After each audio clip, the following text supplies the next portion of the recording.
বিসমিল্লাহির রহমানির রহিম। অর্ধবার্ষিক পরীক্ষা নবম শ্রেণীর পদার্থবিজ্ঞান গুরুত্বপূর্ণ একটা প্রশ্ন নিয়ে আলোচনা করব। তোমাদের যাদের প্রশ্ন সাথে তোমাদের স্কুলের প্রশ্ন মিল আছে, তোমরা এখান থেকে হচ্ছে যে ওই প্রশ্নগুলা মিলিয়ে প্রিপারেশন নিতে পারো, প্রস্তুতি নিতে পারো। প্রিয় শিক্ষার্থীরা, তোমাদের অর্ধবার্ষিক পরীক্ষার জন্য গুরুত্বপূর্ণ এই প্রশ্নটা তোমরা দেখতে পারো, ঠিক আছে? তো এখানে স্লাইড ক্যালিপার্সের সাহায্যে বর্গাকার একটি বই দৈর্ঘ্য পরিমাপ, প্রধান স্কেলের পাঠ 12 সেন্টিমিটার এবং ভার্নিয়ার সমাপতন 6 দৈর্ঘ্য পরিমাপ, ব্রাইট ত্রুটি প্লাস মাইনাস 0.5 সেন্টিমিটার হতে পারে, ভার্নিয়ার ধ্রুবক 0.01 সেন্টিমিটার, বইটির ক্ষেত্রফল নির্ণয়, 10% ত্রুটি গ্রহণযোগ্য। তাহলে এটা হচ্ছে আমাদের অধ্যায় 1 থেকে এসেছে, ঠিক আছে? এখানে ক খ এবং অঙ্কগুলো তোমরা প্র্যাকটিস করতে পারো। এরপর হচ্ছে গতি থেকে এসেছিল, খুব সহজ।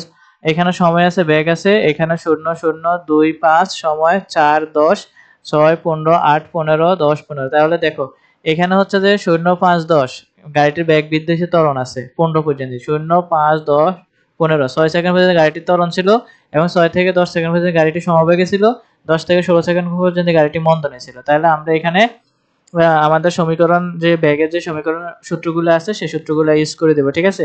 একটা হচ্ছে a = b - u / t, s = ut + half t square, s = u + b / 2 * t, b = u + 8t, b square = a square + 2as। সমীকরণ বাই 6-7টা সূত্র আছে, ওই 6-7টা সূত্র তুমি কিন্তু মুখস্থ করতে হবে গতি অধ্যায় থেকে। এবং এখানে অতিক্রান্ত দূরত্ব নির্ণয় করতে বলছে। অতিক্রান্ত 6 সেকেন্ডের অতিক্রান্ত দূরত্ব, তাহলে 6 সেকেন্ড। তাহলে এটা তো খুব সহজ, তুমি এখানে দুইটা সূত্র ইউজ করতে পারো। এখানে ত্বরণের সূত্র আর s = ut + half t square সূত্র দিয়ে করতে পারো, আরেকটা হচ্ছে s = u + b / 2 * t দিয়ে করতে পারো, ঠিক আছে? এটা খুব সহজ।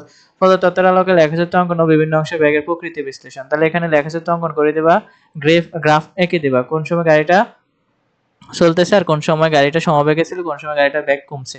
তো তোমাদের যদি এরকম গতি অধ্যায় থেকে বা ফিজিক্সের ক্লাস প্রয়োজন বোধ হয়, তোমরা কমেন্টে বলবো, অবশ্যই আমি তোমাদের জন্য এরকম ক্লাস তৈরি করে দেবো। তাদের ফিজিক্স পরীক্ষা বাকি আছে, তাহলে এখানে গতি অধ্যায় থেকে এরকম টাইপের অঙ্কগুলো আসবে, ঠিক আছে? আর এটা বল অধ্যায় থেকে 5 নিউটন ওজন একটি খেলনা গাড়ির উপর বল প্রয়োগ করায় একটি ঘর্ষণযুক্ত মেঝেতে 0.3 মিটার/সেকেন্ড ত্বরণে চলতে শুরু করে, ঘর্ষণ বল 0.5 নিউটন। তাহলে এখানে গাড়ির উপর প্রযুক্ত বলের মান নির্ণয় করতে গেছে, গাড়ির উপর। তা খেলনা গাড়ির মধ্যে কি কি আছে?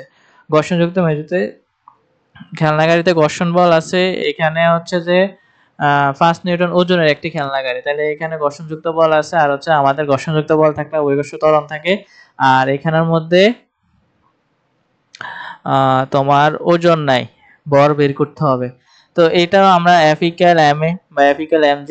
আর হচ্ছে যে গতি ঘর্ষণ সহগের অঙ্ক আছে, সূত্র বল অধ্যায় থেকে এটা এসেছে, বল থেকে তোমরা ভালোভাবে প্র্যাকটিস করবা। এখানে প্রযুক্ত বলের মান নির্ণয়, তো প্রযুক্ত বলের সূত্র আমরা জানি কি, F = ma। আর যদি ঘর্ষণ বল থাকে তাহলে আমরা লিখতে পারি ma = F - Fk, গ নাম্বারের জন্য, ঠিক আছে? এই সূত্র দিয়ে তোমরা এই অঙ্কটা করে নিবা। তার পরবর্তী দেওয়া হচ্ছে যে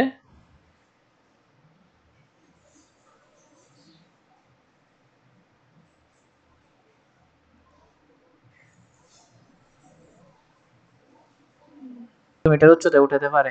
তাহলে ইঞ্জিনের কর্মদক্ষতা কত? তাহলে স্যার কর্মদক্ষতার সূত্র হচ্ছে ইটা লব্ধ কার্যকর শক্তি বাই পদার্থ শক্তি ইনটু 100%। তাহলে লব্ধ কার্যকর শক্তি আমরা কিভাবে বের করব? আমরা ফির মান বাইর করে নেব, ফি = mg h/t।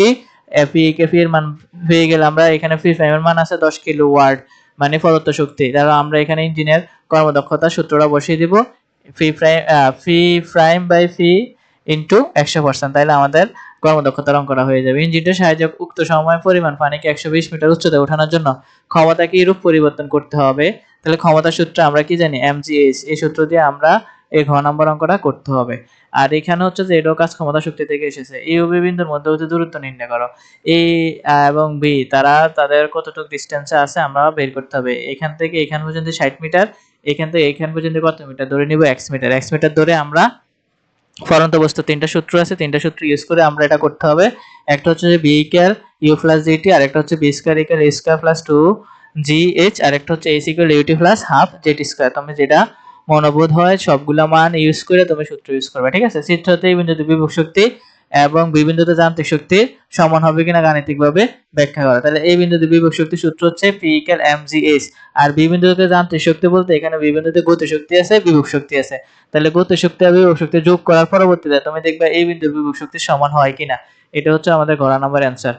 আর এবার এটাও আমাদের গতি অধ্যায় থেকে দিয়েছিল, ঠিক আছে? এখানে চিত্র করা সাইকেল অতিক্রান্ত দূরত্ব নির্ণয় করো। তাহলে এখানে একটা মূল বিন্দু এখানে একটা শেষ বিন্দু, তাহলে মূল বিন্দু শেষ বিন্দু থাকলে অতিক্রান্ত দূরত্ব সূত্র সবসময় মনে রাখবা s = u + v/2 * t দিয়া করে নিবা। চিত্র খ এর লেখচিত্র হতে সাইকেলের গতিকালের বেগের বিভিন্ন অবস্থা বিশ্লেষণ করো। তাহলে এখানে দেখো প্রথম EF গাড়িটা ত্বরণে আছিল, ঠিক না? তারপরে FG গাড়িটা সমবেগে ছিল, আবার GS গাড়িটা ত্বরণে ছিল, মানে তার বেগ বৃদ্ধি হইতেছে, ঠিক আছে? তার গাড়ি একটা সময় ত্বরণ, একটা সময় সমবেগ, আরেকটা সময় আবার ত্বরণ। তো এটা নিয়ে একটু আলোচনা করে নিবা। আর সংক্ষিপ্ত এখানে এইগুলা সংক্ষিপ্ত তোমরা মুখস্থ করে নেবে, এখান থেকে যে কোনো মাত্র কয়টি 5টি দিতে হবে। তো আশা করি প্রিয় শিক্ষার্থীরা তোমরা প্রশ্নের এক্সপ্লেন কোন কোন সূত্র ইউজ করা হবে, কোন কোন সূত্র প্রয়োগ করতে হবে সবকিছু স্যার বলে দিয়েছি। যদি তোমাদের ক্লাসটি ভালো থাকে, মানে ভালো লাগে, তাহলে তোমরা অবশ্যই লাইক করবে, কমেন্ট করবে এবং তোমাদের বন্ধুদের মাঝে এই চ্যানেলের কথাটা বলে দিবে। তো সবাই সুস্থ থাকো, ভালো থাকবে, আল্লাহ হাফেজ।